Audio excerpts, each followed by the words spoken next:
Praise the lord. ఈరోజు వాక్య భాగం అపోస్తల కార్యములు 3వ అధ్యాయం 6వ వచనం.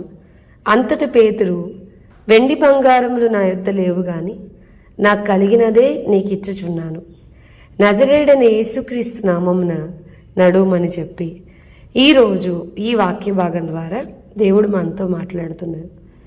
అసలు ఈ అపోస్తల కార్యములు 3వ అధ్యాయం స్టార్టింగ్లో దేనికోసం చెప్తోంది, what is the background of it అని మనం చూస్తే కనుక, పేతురు, యోహాన్ గారు యేసయ్య శిష్యులు మరి పగలు 3 గంటలకి ప్రార్థనా కాలంన వారు దేవాలయంలోనికి ఎక్కి వెళ్తా ఉన్నప్పుడు పుట్టినది మొదలుకొని కుంటివాడైన ఒక మనుష్యుడు మోసుకొని పోబడుచుండెను అని చెప్పని, ఆ దేవాలయం దగ్గర అతను భిక్షం అడగడానికి అడుక్కోవడానికి ప్రతిదినం ఆ దేవాలయం దగ్గరికి వచ్చి కూర్చుంటాడు. సో పేతురు, యోహాన్ గారు ఆ దేవాలయంలో వెళ్ళడానికి వెళ్తా ఉన్నప్పుడు అతను చూసి వాళ్ళని భిక్షం అడుగుతా ఉన్నాడు.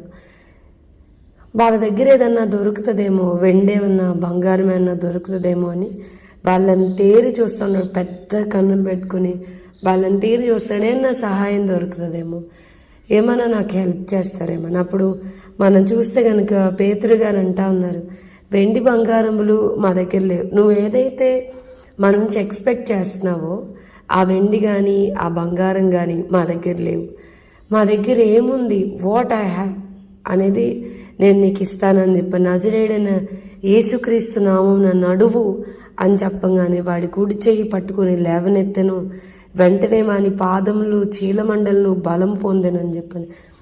ఆ మాట పలకంగానే వాడు దిగ్గున లేచి నిలిచి నడిచినని వాక్యం చెప్తుంది.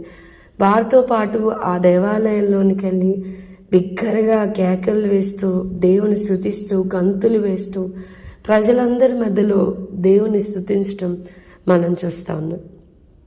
ఈ పోర్షన్లో నుంచి దేవుడు మనతో మాట్లాడేది ఏంటంటే, మనం ఎప్పుడైతే ప్రభుతో ఎక్కువ సమయం గడుపుతామో, ఆయన సన్నిధిలో ప్రార్థనలో ఎక్కువ సమయం గడుపుతామో, మనము ఆయనలో ఉన్న ప్రభావాన్ని మనం పొందుకోగలుగుతాం.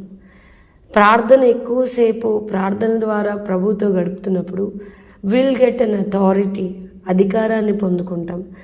నజరేయుడైన యేసు నామమున లేచి నడువు అని చెప్పడమే, యేసు నామాన్ని ఉపయోగించడమే ఆ దేహంలోనికి శక్తి విడుదలవడం, ప్రభావం విడుదలవడం, అతను లేచి నిలిచి నడవడం మనం చూస్తూ ఉన్నాం.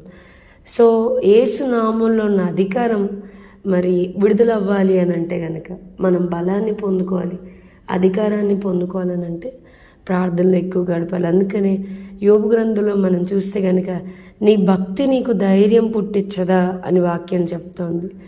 మనం ధైర్యంగా నిలబడాలి, ధైర్యంగా ప్రజలందరి మధ్యలో యేసు నామాన్ని పలకాలి, ధైర్యంగా యేసు నామంలో ఉన్న అధికారం విడుదల అవ్వాలి అని అంటే కనుక ప్రార్థన లేకుండా, ప్రభుతో ఎక్కువ సమయం గడపకుండా, ఆయనతో మనం ఎంతగా సహవాసాన్ని కలిగి ఉంటామో, ఎంతగా ప్రభుతో మనకు ఆ యొక్క కమ్యూనికేషన్ ఉంటుందో, ఫెలోషిప్ అనేది ఉంటుందో, అంతగా ఆయన యొక్క ప్రభావం మనలోనికి డెలివరీ అవుతూ ఉంటుంది. అంతగా ఆయనలో ఉన్న అథారిటీ, అధికారాన్ని మనం పొందుకుంటాం.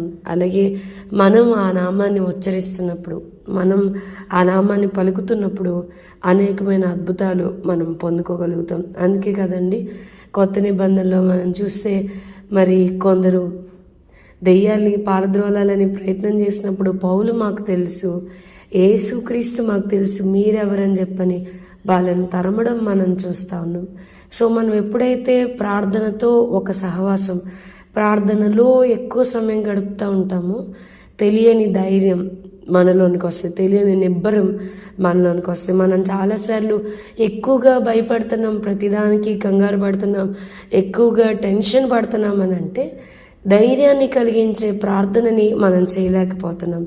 రెండోది, బయటికి వెళ్తున్నప్పుడు అధికారంతో మనం సైతాన్ని ఎదుర్కోలేకపోతున్నాం అని అంటే, అధికారంతో యేసునామంలో ఉన్న స్వస్థతలు, అధికారంతో అనేకమైన కార్యాలు పొందుకోలేకపోతున్నాం అని అంటే, మనం ప్రార్థనలో ఎక్కువ సమయం గడుపుతున్నప్పుడు ఆటోమేటిక్గా నాడు యేసునామంలో ఉన్న అధికారం వారు ఎలాగైతే ఎగ్జిబిట్ చేయగలిగారో మనం కూడా అదే అధికారాన్ని పొందుకోగలుగుతాం. వాక్యం చెప్తుంది కదా, అపవాది యొక్క బలమంతటి మీద నేను మీకు అధికారం ఇచ్చి ఉన్నానని. మీరు పాములను మీరు త్రొక్కెదరు, తేళ్లను మనం అనగత్రొక్కుతామని, కొదమ సింహంలను అనగత్రొక్కుతామని దేవుడు తన వాక్యం ద్వారా మనకు అధికారాన్ని ఇచ్చాడు. ఆ అధికారాన్ని మనం పొందుకోవాలంటే ప్రభుతో ఒక శ్రేష్టమైన సహవాసాన్ని మనం కలిగి ఉండాలి. సో దేవుడు అలాంటి ఉన్నతమైన కృపను మనందరికీ అనుగ్రహించును గాక. ప్రార్థన చేసుకుందాం. ప్రభువా, ఈరోజు వాక్య భాగం ద్వారా మీరు మాతో మాట్లాడినందుకు ఉన్నాను. వాక్యం వింటున్న మా ప్రియులైన వారిని అందరినీ మీరే దీవించి ఆశీర్వదించండి. శిష్యులు ఎట్లయితే వాడబడ్డారో మేము కూడా మీ చేతుల్లో వాడబడాలని ఆశపడుతున్నాం. నాయన, మా అంతటా మేముగా వెళ్ళి యేసునామమున పో అంటే నాయన మరి అవ్వదు. మేము మీతో ఎక్కువ సహవాసాన్ని కలిగి ఉన్నప్పుడు ఆ సహవాసమే గనపరచబడుతుంది కనుక అలాంటి శ్రేష్టమైన కృపను మీరు మాకు దయచేయమని కోరుకుంటూ యేసునామమున అడిగి వేడుకొంచున్నాం తండ్రి. Amen. God bless you and have a blessed day.